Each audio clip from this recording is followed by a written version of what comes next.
आप सभी दुर्वासा ऋषि के स्वभाव के बारे में अच्छी तरह से जानते होंगे और सुने भी होंगे कि वे इतने क्रोधी थे कि बात बात पर लोगों को श्राप दिया करते थे।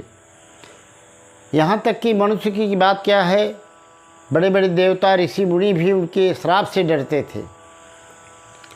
दुर्वासा ऋषि क्रोध के साक्षात स्वरूप थे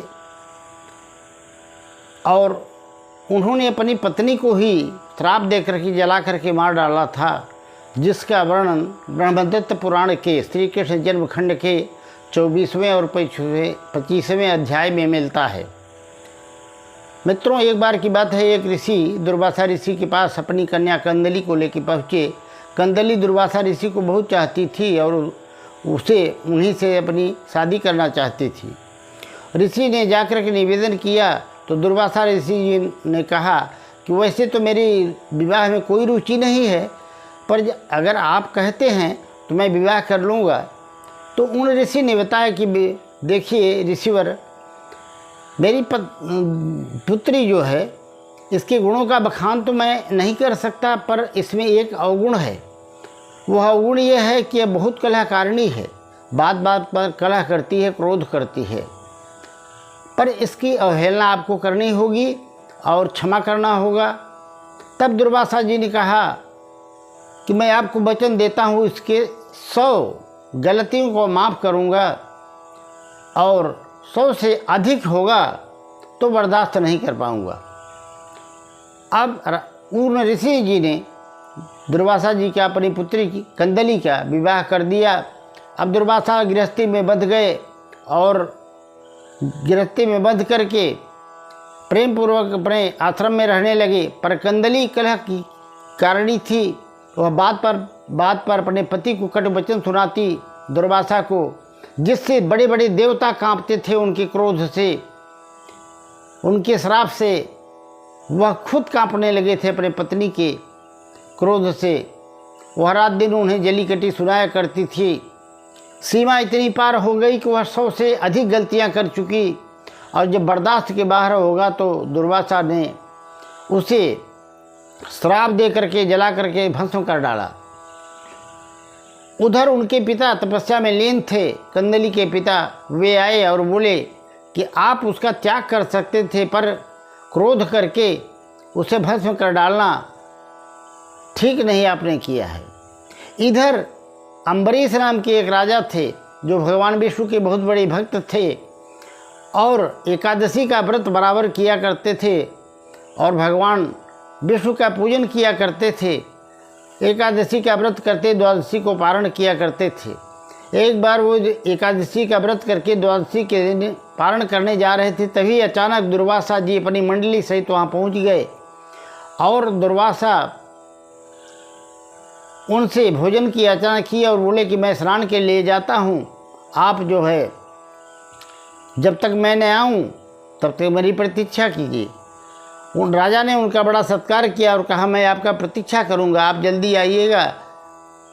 तो दुर्वासा जी स्नान करने के लिए चले गए और भगवान विष्णु इतने प्रसन्न हो गए थे कि अम्बरीश को रक्षा के लिए अपना सुदर्शन चक्र लगा दिया था। सुदर्शन चक्र सदैव अम्बरीश की रक्षा किया करता था। मित्रों, दुर्वासा के आने में बड़ी देर होने लगी और द्वादशी का समय निकलता जा रहा था। तो उन्होंने अपने गुरु जी से सलाह ली कि मैं क्या करूं, मेरा तो व्रत खराब हो जाएगा, दुर्वासा जी अभी आए नहीं।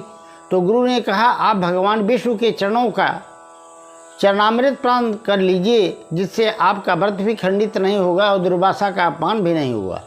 वो जैसे ही वो जल पीने जा रहे थे, दुर्वासा जी आ गए और दुर्वासा जी ने देखा तो उन्हें बड़ा क्रोध आया और उन्होंने कहा राजन, तुमने मेरा अपमान किया है, मैं तो तुम्हें अभी श्राप देता हूँ, जलाकर भस्म कर डालता हूँ।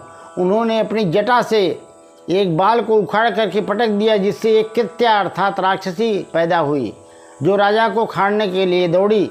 तो सुदर्शन चक्र ने उसे मार डाला वहीं पर और सुदर्शन चक्र दुर्वासा के पीछे लग गया। दुर्वासा भागते रहे, शिवलोक गए।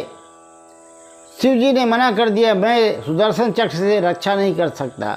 ब्रह्मा के पास गए, ब्रह्मा ने भी इनकार कर दिया। तब सबने बताया कि आप विष्णु के पास जाओ, जिसका ये चक्र है उन्हीं के पास। भगवान विष्णु के पास गए तो भगवान विष्णु ने कहा, तुमने मेरे भक्त का अपमान किया है, तुम जब तक अम्बरीश से जाकर के क्षमा नहीं मांगोगे और उनके यहाँ भोजन नहीं करोगे, वो क्षमा नहीं करेंगे, तब तक ये शांत होने वाला नहीं है चक्र सुदर्शन। अब दुर्वासा जी सीधे अम्बरीश के यहाँ आए और उनसे बड़ी क्षमा प्रार्थना की और कहा कि मुझसे बड़ी भूल हुई, मैं नहीं जानता था आप विष्णु भक्त हैं और आज भगवान की महिमा, आपकी महिमा मुझे समझ में आ गई है और मैं आपके यहाँ भोजन करूँगा, मुझे क्षमा करो। उन्होंने वहाँ प्रेम पूर्वक भोजन किया, तब जाकर के वह सुदर्शन चक्र शांत हुआ। तो मित्रों, ये है भगवान विष्णु की एकादशी की व्रत की कथा की महिमा और दुर्वासा जी के श्राप की जो पराकाष्ठा थी वो आकर के यहाँ पर शांत हुई। भगवान विष्णु ने दिग्दर्शन कराया कि जो मेरे भक्त पर आक्रमण करना चाहेगा मैं उसे स्वयं विनष्ट करूँगा। मित्रों, आपको ये कथा कैसी लगी? अगर अच्छी लगी हो तो वीडियो को सब्सक्राइब करके लाइक कर दीजिएगा और कमेंट में जय श्री कृष्ण अवश्य लिख दीजिएगा। राधे राधे, जय श्री कृष्ण।